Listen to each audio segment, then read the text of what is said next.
அனைவருக்கும் வணக்கம். இந்த வீடியோவில் என்ன பார்க்க போகிறோம் அப்படின்னா, முருகப்பெருமானுக்கு அமாவாசை, பௌர்ணமி மற்றும் கிருத்திகை நாட்களில் விரதத்தை எவ்வளவு கடைபிடித்தாலும் அதை விட உயர்ந்த விரதமாக தைப்பூச நாளில் கடைபிடிக்கப்படும் விரதம் பார்க்கப்படுகிறது.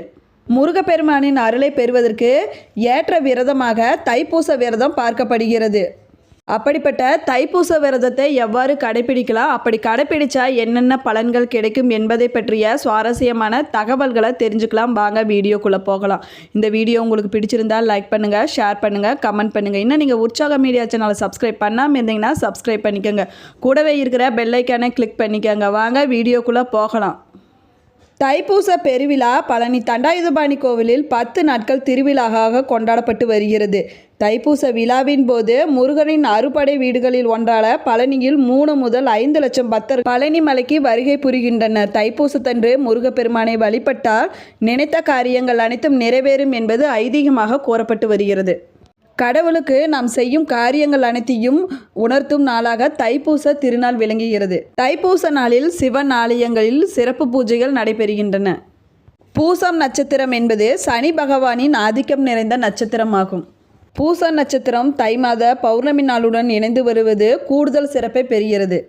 முருகப்பெருமான் சிவ சக்தி ஐக்கியமான ரூபமாக விளங்குவதால் தைப்பூசம் முருகனுக்குரிய வழிபாட்டு நாளாக கருதப்படுகிறது. முருகப்பெருமானுக்குரிய முக்கிய விரத நாட்களில் ஒன்றாக பார்க்கப்படுவது தைப்பூசமாகும்.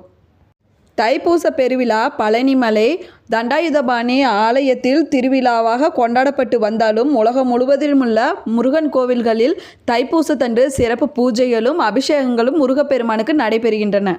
தைப்பூச நாளில் ஏராளமான பக்தர்கள் பால்குடம் எடுப்பது, காவடி எடுப்பது போன்ற அவர்களது நேர்த்திக்கடனை முருகப்பெருமானுக்கு செலுத்துகின்றனர். அன்றைய நாளில் அப்படி நேர்த்திக்கடன் செலுத்துவதால் நல்ல பலன்கள் கிடைக்கும் என்று கூறப்படுகிறது.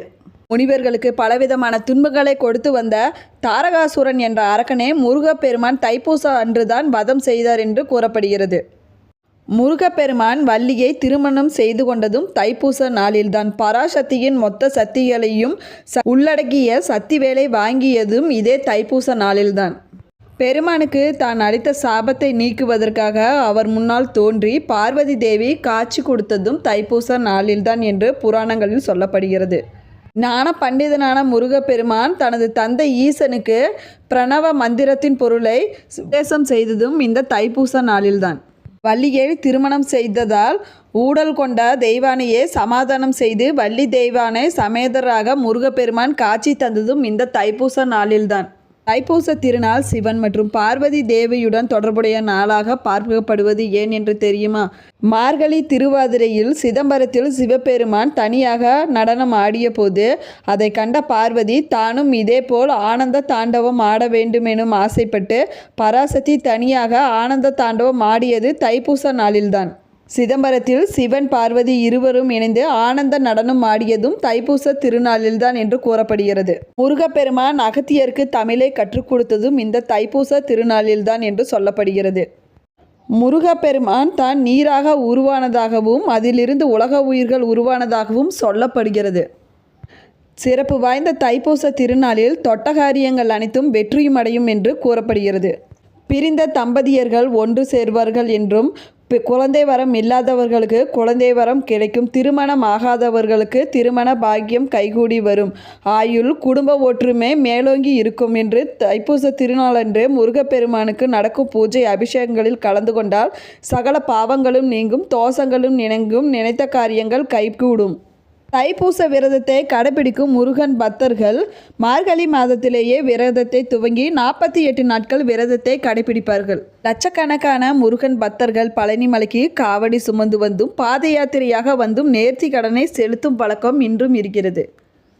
அளவில்லாத பலன்களை அள்ளித்தரும் பல சிறப்புகளை கொண்ட தைப்பூச திருநாளானது 2025ஆம் ஆண்டு பிப்ரவரி மாதம் 11ஆம் தேதி செவ்வாய்க்கிழமையன்று வருகிறது. பௌர்ணமி திதியும் இணைந்து வருகிறது. தைப்பூச வழிபாட்டினை மேற்கொள்வதன் மூலம் முருகப்பெருமானை மட்டுமின்றி பார்வதி தேவியும் சிவபெருமானையும் குரு பகவானையும் வழிபடுவது சிறப்பு வாய்ந்ததாகும். தைப்பூசத்தன்று அதிகாலையில் எழுந்து குளித்து முடித்துவிட்டு வீட்டில் உள்ள முருகப்பெருமானின் படத்துக்கு மலர்களால் அலங்காரம் செய்ய வேண்டும். அதற்கு பின்பு விளக்கேற்றி வழிபட வேண்டும். அன்று 3 வேளையும் பால் பழங்கள் மட்டும் சாப்பிட்டு விரதம் இருக்க வேண்டும். பெருமானுக்குரிய கந்த சஷ்டி கவசம், கந்தர் அலங்காரம், கந்தர் அனுபூதி, திருப்புகழ் உள்ளிட்ட பாடல்களை பாராயணம் செய்ய வேணும். இப்படி பாராயணம் செய்யும்போது நினைத்த காரியங்கள் அனைத்தும் அன்றைய நாளில் நிறைவேறும்.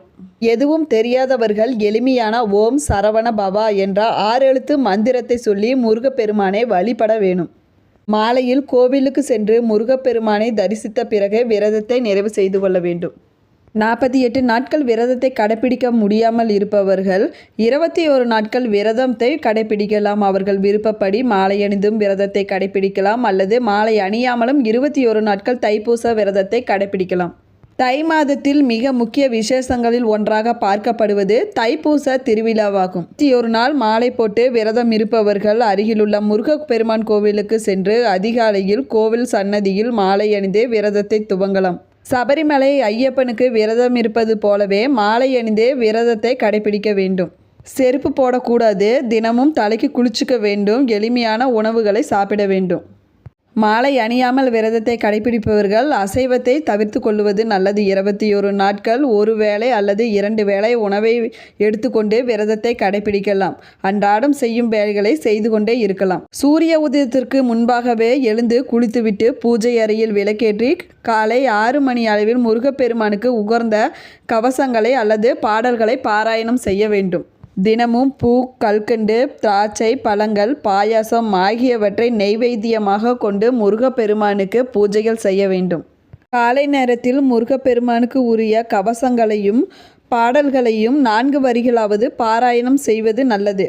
48 நாட்கள் விரதம் இருக்க நினைத்து அதை நிறைவேற்ற முடியாமல் இருப்பவர்கள் 21 நாட்கள் விரதம் இருக்கும் பொழுது தினசரி 3 முறை கந்த சஷ்டி கவசம் செய்வது மிக மிக விசேஷமானதாக கூறப்படுகிறது.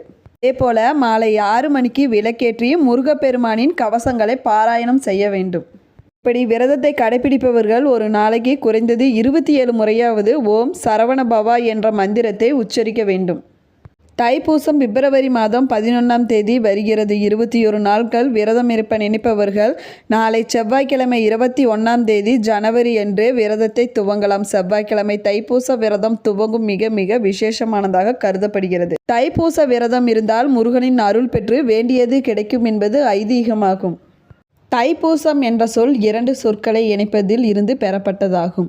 தை என்பது தமிழ் மாதத்தின் பெயர். பூசம் என்றால் நட்சத்திரத்தின் பெயர். எனவே தை மாதத்தின் உச்சத்தில் இருக்கும் நட்சத்திரமாக தைப்பூசம் கொண்டாடப்படுகிறது. ஒவ்வொரு ஆண்டும் இந்து சந்திர நாள்காட்டியின்படி தமிழ் மாதமான தை மாதத்தில் பௌர்ணமி நாளில் தைப்பூச திருவிழாவானது கொண்டாடப்பட்டு வருகிறது.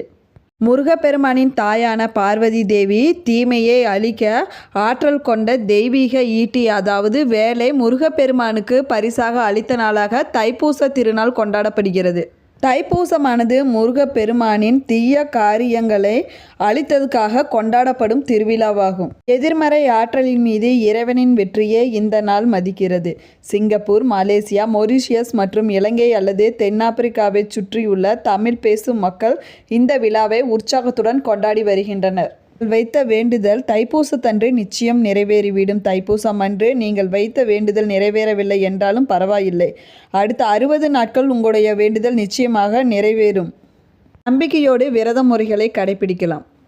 முருகப்பெருமானை நம்பி விரதத்தை இருக்கிறோம். மனதில் நாம் நினைத்த வேண்டுதல்கள் நடக்குமா நடக்காதா என்ற எண்ணம் நமக்கு வந்து கொண்டேதான் இருக்கும். அதையெல்லாம் விட்டுவிட்டு ஆத்மார்த்தமாக சந்தேகமே இல்லாமல் நாம் வைத்த வேண்டுதல்கள் நிச்சயம் நடக்கும் என்ற நம்பிக்கையில் முருகப்பெருமானுக்கு இந்த விரதம் இருக்கும் முறையை துவங்கலாம்.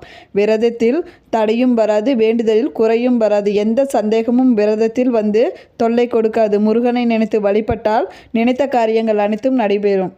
ஒரு நாள் மட்டும் விரதம் இருக்கலாம் என்று நினைப்பவர்கள் காலையில் இருந்து மாலை வரை விரதம் இருக்கலாம்.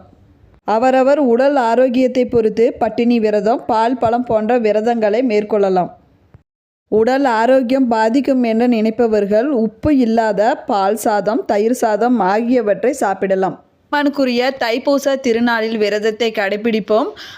எல்லா செல்வங்களையும் பெற்று வளமோடு வாழ்வோம்.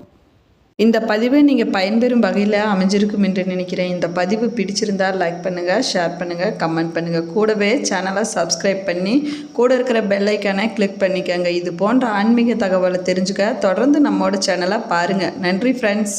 நீங்கள் எப்படி விரத முறைகளை கடைப்பிடிக்கிறீங்க என்பதை பற்றி கமெண்ட் பாக்ஸில் கமெண்ட் பண்ணுங்கள்.